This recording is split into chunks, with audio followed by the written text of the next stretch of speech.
आराध्याला गाणं ऐकण्यातच झोप लागलेली. ती डुलक्या देत होती. तितक्यातच राकेश मारियाच्या अपार्टमेंटला येऊन पोचला. तेव्हा मारियाला गाडीतून खाली उतरवायच्या आधीच त्याने एक नजर आराध्यावर टाकली, तर ती झोपलेली होती. त्याला हसू आलं आणि त्याने विचार केला की तिला न उठवता इथेच ठेवावं व मारियाला तिच्या घरी ठेवून परत यावं. त्याने येतानाच मेडिकल स्टोअरमधून औषधी घेतली होती. त्याने कारचं पाठीमागचं डोअर ओपन केलं आणि परत मारियाला उचललं आणि तिला घेऊन तो तिच्या अपार्टमेंटकडे जायला निघाला. तिचा फ्लॅट दुसऱ्याच होता, म्हणून ते लवकरच तिथे पोचले. घर ओपनच होतं. तिची आई मात्र तिथे नव्हती. त्याने तिला सरळ तिच्या रूममध्ये घेऊन गेला, पण त्याला कळलं नाही का तर घर उघडं म्हणून. राकेशने तिला बेडवर ठेवलं. तिच्या औषधी बेड शेजारीवर टेबलावर ठेवल्या आणि तो जायला निघाला. तितक्यात अचानक मारियाने राकेशचा हात पकडला आणि राकेश चकित झाला, कारण त्याला हे अपेक्षित नव्हतं. राकेश म्हणतो, "तू हे काय करीत आहे?" "थँक गॉड तुला शुद्ध आली." राकेश शॉकमध्ये असल्याने विचारू लागला, कारण तिने हात पकडला तसं जरा त्याला वेगळंच फील झालेलं, कारण त्याच्या अपेक्षेप्रमाणे ती अजून तरी उठणार नाहीये. पण तिने त्याचा हात पकडलेला त्याला ते वेगळंच वाटलं. मारिया म्हणते, "का? माझा हात पकडलेला तुला आवडला नाही का?" राकेश म्हणतो, "मी इथे फक्त तुझी मदत करायला आलोय. आणि हा काय मूर्खपणा तू करीत आहेस? तुला माहिती नाही का माझं लग्न झालेलं आहे म्हणून?" मारिया म्हणते, "का मी काही चुकीचं केलं का? मला असं नाही वाटत." राकेश, "आणि प्लीज मला तुमच्या दोघातलं रिलेशन चांगलंच कळलंय. मी बेशुद्ध नव्हतेच मघापासनं, सो प्लीज राकेश, तुमचं दोघांचं रिलेशन माझ्यापासनं लपवायची गरज नाहीये, ओके? अरे, जेव्हा तुम्ही एकमेकांवर प्रेम नाही करत तर हे लग्न करायचं काय उपयोग?" ती बेशुद्ध नव्हती हे ऐकून तर राकेशचा जणू माताच फिरला. त्याने जोरात हात झटकला आणि ओरडला. राकेश म्हणतो, "हाऊ डेअर यू? तुझी हिंमत कशी झाली आमच्या रिलेशनबद्दल काही बोलायची? हां? आणि तुला काय करायचंय आमच्यात काय आहे आणि काय नाही हे जाणून घेऊन?" त्याचा हात झटकण्यामुळे मारियाला हट झालेला. ती तिचे डोळे पुसत बोलली. मारिया म्हणते, "गरज आहे जाणून घ्यायची. Because I love you, dam it." Rakesh म्हणतो, "ओ जस्ट स्टुपिड, मी तुला आधीच सांगितलेलं मला तू नाही आवडत आणि तू हे चांगलंच ध्यानात ठेव, ओके?" मारिया म्हणते, "हो का? ती बालिश आराध्या तुला आवडते पण मी नाही. काय कमतरता आहे रे माझ्यात? मी सुंदर आहे, वेल एज्युकेटेड आहे. ती काय आहे बालिश?" मारियाच्या गालावर एक जोरदार थप्पड लागल्याचा आवाज येते. दुसऱ्या क्षणी ती गाल ओंजळीत घेऊन त्याला चोडत होती, कारण राकेशला आराध्याला बालिश म्हणलेलं मुळीच पटलेलं नव्हतं. राकेश म्हणतो, "मी इतका पण शरीफ नाहीये की तू एक मुलगी आहे म्हणून मी सप्तपदीला आराध्याला दिलेलं वचन विसरू, कळलं? आणि हो, ती बालिश तर बालिश. I don't care. मी तिच्यावर प्रेम करतो नाही करत, आय डोंट केअर. पण मी तिचा विचार खूप जास्त करतो, कळलं? आणि अजून एक, मला तुला आराध्यासमोर बेइज्जत करायचं नाहीये, सो गप्प इथे पडून राहा आणि आजपासून ऑफिसच्या व्यतिरिक्त माझ्याशी बोलायचं नाही, कळलं? आणि हो, कुणाचंही घर कुणी नसताना उघडं नसतं. तुझी मम्मा कुठे लपून बसलीये, तिला म्हणाव मी जातोय, तू बाहेर येऊन शकतेस म्हणून." राकेश त्या रूमच्या बाहेर पडला, पण आता त्याला राहून राहून आराध्याचा चेहरा त्याच्या डोळ्यासमोर येत होता. मारियाच्या तर पायाखालची जमीनच जणू सरकली होती. तिला कधीही वाटलं नव्हतं की राकेश असं काही तिच्यासोबत घडेल. ती जोरजोरात रडायला लागली.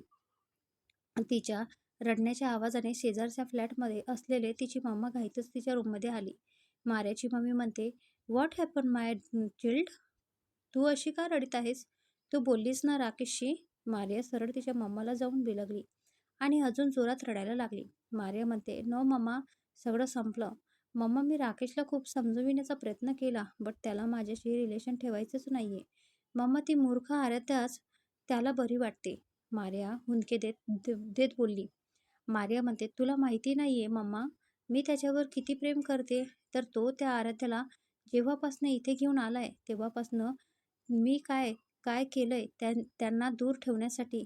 कधी तिच्या कॉफीत औषधी मिक्स केली, तर कधी राकेशला विनाकारण ऑफिसला जायला कारण काढली, तर कधी कारण नसताना त्या आराध्यासोबत बोलत बसले आणि आज तर तो तिच्याजवळ नसताना म्हणून हे चक्कर येण्याचं नाटकही केलं. पण काही फायदा नाही. त्याला आवडते ती फक्त आराध्या. मम्मा मम्मा म्हणते, मला वाटते तू जरा जास्तच त्या राकेशचा विचार करीत आहेस. त्याला नाही ना आवडत तू, मग सोड ना त्याचा नाद. कशाला स्वतःला त्याच्या पायी दुःखी करून घेत आहेस? तिची मम्मा तिला कुरवाडत बोलू लागली. पण रडू अजूनही थांबलेलं नव्हतं. तर झपाझप पावले टाकत राकेश मात्र अपार्टमेंटच्या खाली आला आणि तो गाडीजवळ गेला. आरत्याला अजूनही जाग आलेली नव्हती. त्याला आलेला राग मात्र तिला पाहून गेला. त्याने गाडी स्टार्ट करायच्या आधी एक कॉल केला. राकेश म्हणतो, हॅलो आयन, आपली इंडियातली लीगल एडवायर टीम मला उद्यापासून इथे लागेल. सो त्यांना इथे पाठवायचं काम तुझं. कारण इथे न्यू प्रोजेक्ट मिळाला आहे. त्यामुळे सगळं सेटअप होईस्तोवर मी आणि आराध्या येणार नाही. आक्कासाहेबांना कळवशील. आयन म्हणतो, ओके दादा, नक्कीच उद्याला आपली लीगल टीम तिथे असेल आणि मी आक्कासाहेबांना सुद्धा सगळं कळवितो. राकेशने कॉल कट केला आणि आराध्याला आवाज दिला. राकेश म्हणतो, आराध्या. ती एका आवाजातच उठली. आराध्या म्हणते, मिस्टर देशपांडे, आपण आलोत का घरी? राकेश म्हणतो, नाही अजून. जायचो आहोत आपण. मारियाच्या अपार्टमेंटच्या खालीच आहोत. निघू आपण आता. आराध्या म्हणते, बरं ठीक आहे, चला पटकन. राकेश म्हणतो, ओके, निघूयात. ते घरी जायला निघाले. वाटेत आईस्क्रीम पार्लर दिसलं आणि तिथे थांबवायचा इशारा केला. पण राकेशने गाडी मात्र थांबविली नाही. आराध्या म्हणते, काय चाललंय मिस्टर देशपांडे? थांबवा ना गाडी, खायचंय मला आईस्क्रीम. राकेश म्हणतो, सॉरी आराध्या, पण तू ऑलरेडी भिजलेली आहेस आणि त्यावर आईस्क्रीम. नो वे, घरी चल. आधी गरम गरम कॉफी घे तू. आराध्याने नाईलाजास्तव मान होकारार्थी डोकावली. पण आईस्क्रीम पार्लरला ते दिसेनासं होईस्तोवर वळून वळून पाहत होती. राकेश म्हणतो, काय चाललंय आराध्या? नंतर कधी देईल ना मी घेऊन आईस्क्रीम, पण आता नको, आजारी पडशील तू. आराध्या म्हणते, काही पण इतकंसं आईस्क्रीम खाल्ल्याने काही आजारी वगैरे नाही पडत. ती तोंड वाकडं करून बोलली. तसं त्यालाही हसू आलं. राकेश म्हणतो, मी ऑलरेडी तुला सॉरी म्हणलंय. आराध्या, बरं सोड, तुला एक ट्रीट देईन मी. मग तर हॅपी ना? ती ट्रीटचं नाव ऐकूनच मराठी आनंदी झाली. आराध्या म्हणते, कसली ट्रीट? ती घाईतच बोलली. राकेश म्हणतो, शॉपिंगवरून परतल्यावर तुला माझ्याकडनं डिनर चालेल ना? आराध्या म्हणते, अय्या, मज्जाच झाली मग माझी तर. तिच्या चेहऱ्यावर स्माईल आली. राकेश म्हणतो, हो, पण त्याआधी हा ड्रेस वगैरे घरी जाऊन चेंज कर. तोवर मी कॉफी तयार करतो तुझ्यासाठी. ते बंगल्यात पोहोचले होते. गाडीतून उतरतच तो बोलला. आराध्या म्हणते, okay, thank you mister Deshpande. Aradhya change करायला आत निघून गेली. तितक्यात राकेशने मोबाईल काढला आणि एक कॉल केला. राकेश म्हणतो, हॅलो, आजची मीटिंग कॅन्सल करा. मला आज खूप महत्त्वाचं काम आहे. त्याने कॉल कट केला. आज पहिल्यांदा राकेशने बिझनेसच्या जागी कुण्या दुसऱ्या गोष्टीला महत्त्व दिलं. पण त्याचं त्याला मुळीच वाईट वाटलं नव्हतं. आराध्या बाथरूममध्ये गेली आणि परत एकदा शॉवर घेऊन आली. आता तिला बेटर फील होत होतं. तिने आता बाहेर जाण्यासाठी जास्त तामझाम न करता सरळ साधी साडीच घातली योग्य समजले. ती सुंदरशी साडी घालून बाहेर आली. तितक्यात राकेशसुद्धा कॉफी घेऊन आला. कॉफी वगैरे पटापट आटपून आराध्या बाहेर जायला परत रेडी झाली. आराध्या म्हणते, मिस्टर देशपांडे, तुम्हाला माझ्यामुळे कॉफी बनवावी लागली ना? But really very sorry for that, पण प्रॉमिस, मी जेव्हा स्वयंपाक शिकेल ना, तेव्हा मी पण बनवेन हां तुमच्यासाठी. राकेशला हसू आलं. राकेश म्हणतो, डोंट वरी, मला तू कॉफी नाही दिली तरी चालेल, पण आता आपण जेव्हा शॉपिंगला जाऊ तेव्हा आधीसारखा काही घोळ नको घालूस, म्हणजे झालं.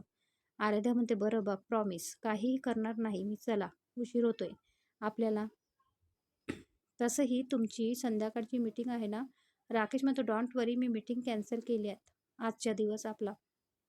आराध्याला आजचा दिवस आपला आहे ह्या गोष्टीवर हसू आलं. आराध्या म्हणते, भारी, म्हणजे मी तुम्हाला कुठेही फिरवलं तरी चालेल ना? राकेश म्हणतो, हो. आराध्या म्हणते, बरं, अजून एक विचारू का? राकेश म्हणतो, हो, विचार. आराध्या म्हणते, मिस्टर देशपांडे, तुम्हाला इतकी कामं असतात, मग तुम्ही एखादं पर्सनल सेक्रेटरी का नाही ठेवत? तुम्ही सतत बिझी असता. सेक्रेटरी असला तर थोडं कामसुद्धा कमी होईल बरं का? राकेश म्हणतो, गुड आयडिया. आपण परत इंडियाला जाऊन त्यानंतर बघतो. आपण निघायचं का आता? आराध्या म्हणते, ओके मिस्टर देशपांडे, निघूयात आपण. राकेश म्हणतो, बरं तू ये, मी गाडी पार्किंगमधून बाहेर काढतो. ओके? आराध्या म्हणते, ओके. तिच्या चेहऱ्यावर एक वेगळी स्माईल होती, कारण तिला विश्वास बसत नव्हता की राकेश तिच्यासाठी पूर्ण दिवस देऊ शकतो. कारण की त्यांच्यात असं कोणतंच नातं नव्हतं ज्याकरिता त्याला इतकी उठाठेव करावी लागेल. राकेश गाडी काढतो. तितक्यात आयनचा कॉल येतो आणि आयन त्यांची इंडियातील लीगल ॲडवायझरी टीम ऑस्ट्रेलियाला पाठवल्याच कळवतो. राकेशला सुद्धा जरा बरं वाटतं, त्यामुळे ती थोडं ऑफिसच्या कामात त्याची मदत होईल म्हणून ह्या सगळ्यात आता तरी दुपारचा 1 वाजलेच एवढा आराध्याला जाम भूक लागली होती आणि तिच्या चेहऱ्यावर ते दिसतसुद्धा होतं. ती ओशाडूनच म्हणाली, आराध्या म्हणते, मिस्टर देशपांडे लवकर चला ना प्लीज, खूप भूक लागलीये, काहीतरी हवंय मला. राकेश म्हणतो, बरं मग आपलं जाणं थोडा वेळसाठी कॅन्सल. आधी आपण रेस्टॉरंटमध्ये जाऊया, कारण मला पण भूक लागलीये ग. राकेशने ग शब्द जरा जास्त जोर देऊन बोलला आणि आराध्याने सुद्धा ते ऑब्झर्व केलं आणि मनातच पुटपुटली, not bad. So mister Deshpande आराध्यावरून ग वर आले म्हणायचे. ती हसायला लागली. आराध्या म्हणते, हो चला आधी रेस्टॉरंटमध्ये, तसंही तुम्ही म्हणलंय ना मला आजचा पूर्ण दिवस माझा, सो चला. आणि हो, ते तुमचं काय ओनली महाराष्ट्रीयन फूड ती पॉलिसी आज चालणार नाही. मला इटालियन फूड आवडतात, सो तुम्हाला पण तेच खावं लागेल. राकेश म्हणतो, पण का? असं कसं करू शकतेस तू यार? आराध्या पुन्हा त्याच्या शब्दावर चकित झाली. आराध्या म्हणते, नाही तर काय, नुसतं महाराष्ट्रीयन फूड असंच करीत राहाल ना तर एखाद्या ठिकाणी उपाशी राहाल हां तुम्ही. ती बोलली आणि आपल्याच बोलण्यावर जोरजोरात हसायला लागली. राकेश मात्र तिच्या हसण्याकडे टक लावून बघत होता. राकेश म्हणतो, ओके फाईन, पण मला नाही वाटत माझ्यावर अशी वेळ कधी येईन. कारण तुला माहिती नसेल तर मी सांगतो, आकासाहेबांनी मला सर्व प्रकारचं जेवण बनवायला शिकवलंय, सो मला काहीही फरक पडत नाही. आराध्या म्हणते, ओ रिअली? झालं शो ऑफ करून चला पटकन. आराध्याने तोंड वाकडं केलं. तो मात्र मूर्खागत हसत होता. का कुणास ठाऊक, पण तिच्या त्या बालिशपणावर त्याला राग न येता हसू येत होतं. राकेश म्हणतो, बरं जशी तुझी इच्छा, चल तुला जे हवं ते खातो. आता तर ठीक ना? आराध्या म्हणते, हो आता ठीक, चला निघूया. आराध्या आणि राकेश एका रेस्टॉरंटमध्ये आले. ती दोघं टेबलवर बसलेली होते. तितक्यात वेटरही आला. राकेशने तिच्याच आवडीचं खायचं आहे म्हणून तिलाच ऑर्डर करायचा इशारा केला.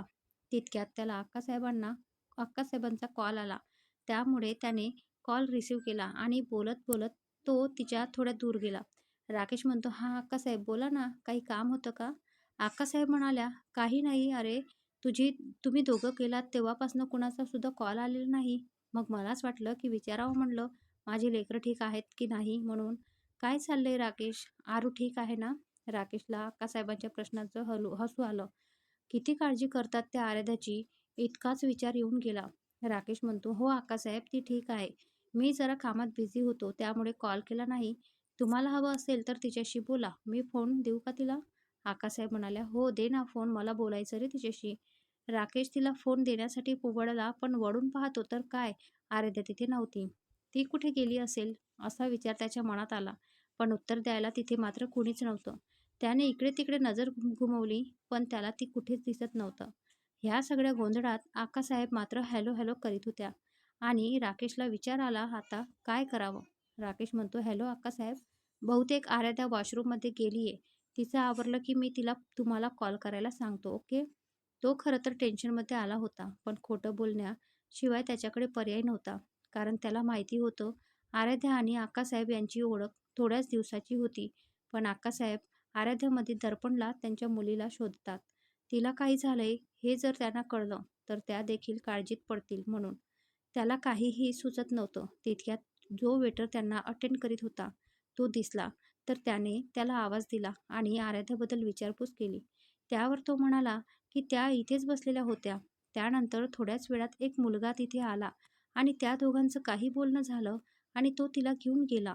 ते ऐकून राकेशला शॉक होण्या वाचून पर्याय नव्हता, कारण ती तर इथे कुणालाच ओळखत नव्हती. मग ती असं कसं काय कुणासोबत जाऊ शकतेस? काय करावं या विचारात तो रेस्टॉरंटच्या मॅनेजरकडे गेला आणि त्याने CCTV कॅमेरा चेक करण्याबद्दल बोलला. आधी तर त्या मॅनेजरने टाळाटाळ करून त्या सगळ्यातून पल्ला झाडायचा प्रयत्न केला, पण मग राकेशचा बोलण्याचा टोन वाढला तसा त्या मॅनेजरला घाम फुटला आणि त्याने कॅमेरे चेक करायची परमिशन त्याने राकेशला दिली. राकेश गडबडीतच कॅमेरा पाहायला गेला. कधी नको ते तिच्या अशा गायब होण्यामुळे त्याच्या डोळ्यात अश्रू आलं होतं.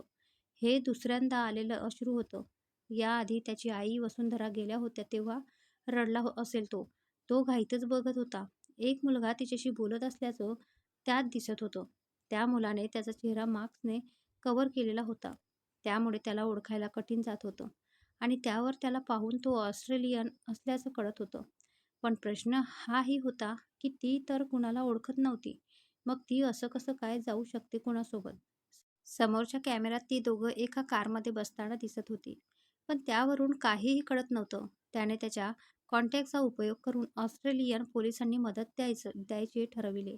खरं तर त्याला या सगळ्यांची काहीही गरज नव्हती. पोलिसांना पेक्षा जास्त माणसं त्याच्याकडे काम करीत होती. पण त्याला काहीही घोळ घालायचा नव्हता. काय नको नको ते विचार त्याला येत होते. आणि पुन्हा पुन्हा काय ते आरित्याचा चेहरा त्याच्यासमोर येत होता. तिचा तो मूर्खपणा, तिचं हसणं, खिदळणं, बालिश प्रश्न उठविणे, उत्तर सगळं सगळं त्याच्या डोळ्यात आणि मनात घुमू लागलं होतं. काय करावं आणि काय नको असं झालं होतं त्याला. तितक्यात पोलिसांचा फोन आला त्याला, की त्या गाडीच्या नंबरवरून काहीही माहिती झालेलं नाही. कारण त्या नंबरने एक गाडी मिसिंग असल्याची ऑलरेडी कंप्लेंट झालेली आहे. ह्या सगळ्यात राकेशला एक गोष्ट मात्र क्लिअरली समजली, ती म्हणजे पोलिसांवर अवलंबून राहिल्यास काहीही खरं नाही. त्याने त्याच्या प्रायव्हेट डिटेक्टिव्हला संपर्क करायचे ठरविले. शेवटी काय नात्यात प्रेम असो अथवा नसो, राकेशला आराध्याला दिलेलं सप्तपदीमधलं वचन आठवत होतं.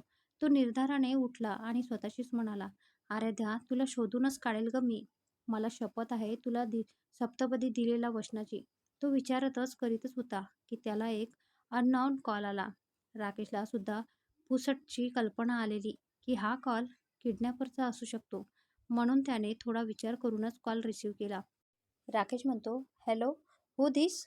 तिकडून, "काय मिस्टर देशपांडे, बायकोच्या आठवणीत डोळे भरून आलेले दिसताय. प्रेम नसताना पण इतका विचार, खरंच खूप ग्रेट आहात तुम्ही." राकेश म्हणतो, "कामाचं बोल." राकेश त्याला रागात येऊन शिव्या घालत होत्या. तिकडून, "रिलॅक्स मिस्टर देशपांडे, सांगतो काय कामाचं आहे तर तुमच्याकरिता. मनात काय चाललंय याचा काहीही लवलेश न दाखवत तो त्याच्याशी बोलत होता. राकेश म्हणतो, "तुला काय हवं ते क्लिअरली सांग. आणि लक्षात ठेव, आराध्याला काही झाल्यास तुला कशी किंमत चुकावी लागेल. कारण तुला इतकंच माहिती आहे की माझं तिच्यावर प्रेम नाहीये. पण मी तिला काय वचन दिलंय हे तुला माहिती नाहीये." तिकडून जोरजोरात हसायचा आवाज येऊ लागला आणि फोन कट झाला. कोण असेल तो किडनॅपर? वाचवेल का राकेश त्या गुन्ह्यांपासनं? तर पाहूया पुढील भागात. धन्यवाद.